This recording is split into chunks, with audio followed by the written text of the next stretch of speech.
नाशिक जिल्ह्यातील उमराणा येथील NCCF खरेदी केंद्रावर दिनांक 28 जुलै सोमवारी मोठा वाद निर्माण झाला. मध्य प्रदेशातून 20 ते 25 ट्रक हलक्या प्रतीचा कांदा आणून गोडाऊनमध्ये उतरवला जात असल्याचा गंभीर आरोप शेतकऱ्यांनी केलाय. या प्रकाराच्या निषेधार्थ संतप्त शेतकऱ्यांनी संबंधित ट्रक अडवून धरत जोरदार आंदोलन केले.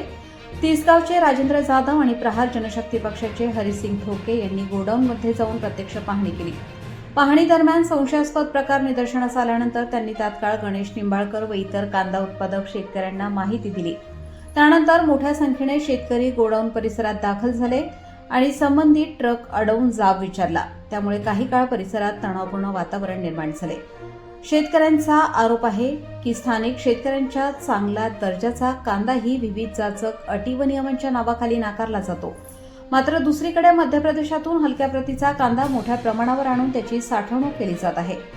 NCCF आणि नाफेडने वारंवार खरेदी दर वाढवूनही स्थानिक शेतकरी खरेदी केंद्राकडे फिरकत नसताना एकाच वेळी 20 ते 25 ट्रक कांदा गोडाऊनमध्ये कसा दाखल झाला असा सवालही शेतकऱ्यांनी उपस्थित केला.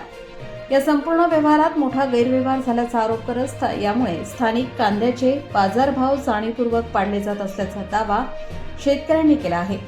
या प्रकरणाची उच्चस्तरीय व निष्पक्ष चौकशी करून दोषींवर कठोर कारवाई करावी अशी मागणी आंदोलनकर्त्या शेतकऱ्यांनी केली आहे.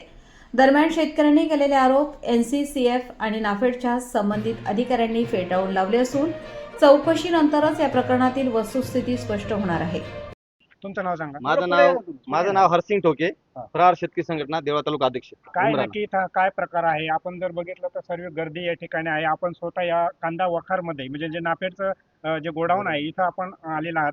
समोर जर बघितलं तर पूर्ण ट्रक या ठिकाणी उभे आहेत. काय प्रकार आहे हा नक्की? हे नाफेड गोडाऊन आहे. 2-3 दिवसापासून आम्ही रेकी केली की इथं आम्हाला कांगी भेटली की बाहेरचा माल येतोय, शेतकऱ्यांऐवजी स्थानिक ऐवजी बाहेरून माल येतोय. तर इथं कमी मर्तीचा माल, कमी परतीचा आणि एकदम हलका माल येतोय.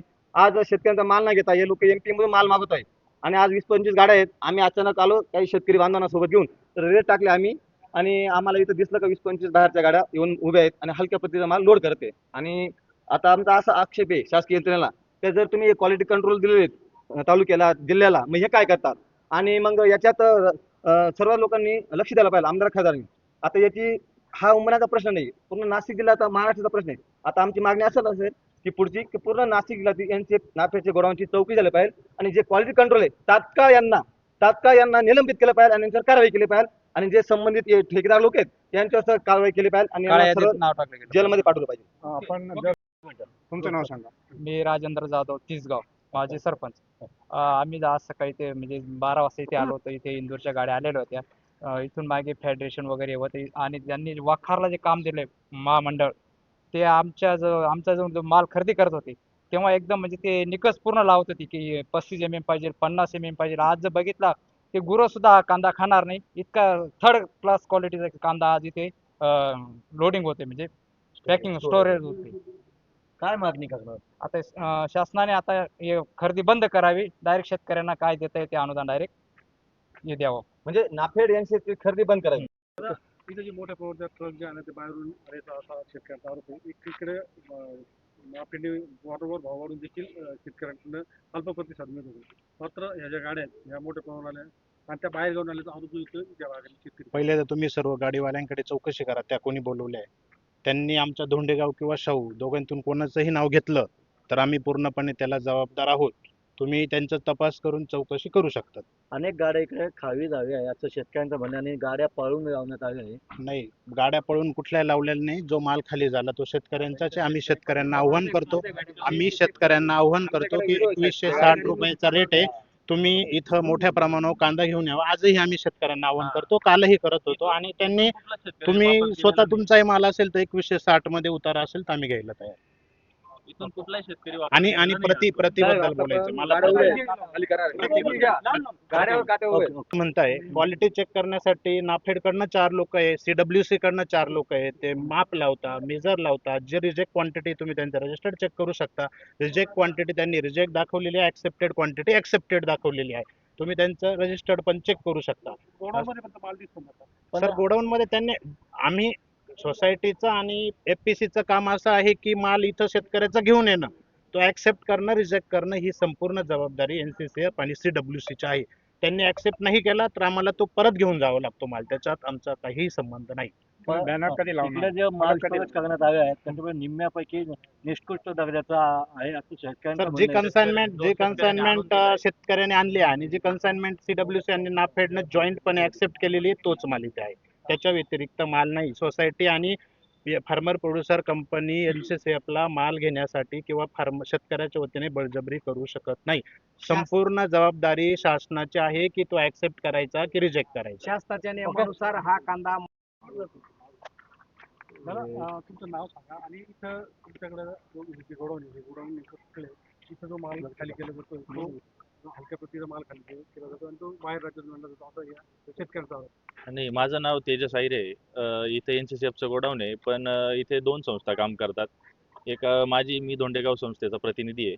पण आपल्या सोसायटीवर कुठल्याही प्रकारचा हलक्या प्रतीचा माल खाली केला जात नाही किंवा शेतकऱ्याव्यतिरिक्त कुठलाच माल इथे आपल्या सोसायटी धोंडेगाव आदिवासी या सोसायटीवर कुठल्याच प्रकारचा शेतकऱ्यांव्यतिरिक्त माल खाली केला जात नाहीये. आज जे आज गाड्या आल्या एमपीच्या गाड्या आल्या नाही, तुम्ही त्या गाड्यांवाल्यांशी इन्क्वायरी करू शकता. त्यांनी जर सांगितलं की धोंडेगाव आदिवासीच्या गाड्या आहेत तर त्याला जबाबदार मी, पण त्या गाड्या धोंडेगाव आदिवासी संस्थेच्या नाहीत. स्थानिक मार्केटमध्ये मोठ्या पद्धतीने कांदा उपलब्ध असताना गाड्या खाली होत होत्या त्या या ठिकाणून तुम्ही पळवून लावल्या असाही त्यांचा आरोप आहे. नाही, कुठलीच गाडी पळवून लावली नाही साहेब आम्ही. आणि माझा एकच मुद्दा आहे की धोंडेगाव आदिवासी संस्थेची एकही गाडी नाही. नाही, हे तुमचं म्हणणं बरोबर आहे. आज एकाच प्रिमाइसेस मध्ये ते दोघं खाली होतात ना. हा, एकाच प्रेमायसेस मध्ये दोघं खाली होते. तुम्ही आता बघितलं असेल इथं जो कांदा आहे त्याबद्दल तुम्हाला काय वाटतं? नाही, जो तुम्ही बाहेरचा कांदा म्हणताय तो कांदा ऑलरेडी CWCच्या हायर अथॉरिटीजने रिजेक्ट मारलेला आहे. तो माल आपल्याला तिथून काढूनच घेणार ना, तो ऍक्सेप्ट केलेला नाहीये त्यांनी. त्या मालाची परतवारी करून तो माल त्यांनी रिजेक्ट मारलेला आहे. तो रिजेक्ट मारलेला माल त्यांना आपल्याला वापसच द्यायचा आहे. जर हे वाखार नाफेडचं आहे तर मग या ठिकाणी बॅनर वगैरे किंवा बोर्ड वगैरे लावला गेलेला नाही. साहेब, 2 दिवसापासून इथं अवकाळी पाऊस चालू होता. ते बॅनर वगैरे सर्व आमच्या काट्यावर होते. त्याचे फोटोज वगैरे आहेत ज्यावेळेस आमच्याकडे. खरेदी सुरू झाली त्याच वेळेस बॅनर लागले पूर्ण गेले. बॅनर होते. इथं पण बॅनर होते. मग इथं तर कुठेही बॅनर दिसत तुमचं नाव सांगा आणि नमस्कार, मी विकास देवरे. आमचे मित्र आरसिंग ठोके यांनी मगाशी फोन केला की आपल्या उमराणे गावात नाफेड आणि NCCFच्या अंतर्गत जो कांदा खरेदी केला जातोय त्याच्या गोडाऊनवर MP आणि UP वरून गाड्या येत आहे आणि तो कांदा या ठिकाणी स्टोअर केला जातोय. आणि महाराष्ट्रातल्या नाशिक जिल्ह्यात शेतकऱ्यांकडे चांगल्या प्रतीचा कांदा असताना तरी देखील MP UPचा सडलेला आणि खराब कांदा अतिशय निकृष्ट दर्जाचा कांदा या ठिकाणी आणून ते स्टोअर करत आहे. तर आम्ही 1000 वेळा या ठिकाणी मार्केटमध्ये सुद्धा आवाहन करून की शासनाला सुद्धा सांगून की NCCF नाफेडचा कांदा जो तुम्ही स्टोअर करताय तो तुम्ही आपल्या बाजार समितीतून शेतकऱ्यांकडून खरेदी करा. परंतु ते शेतकऱ्यांकडून खरेदी न करता यांना 2 पैसे एक्स्ट्रा भेटतील, म्हणजे फ्रॉड करता येईल.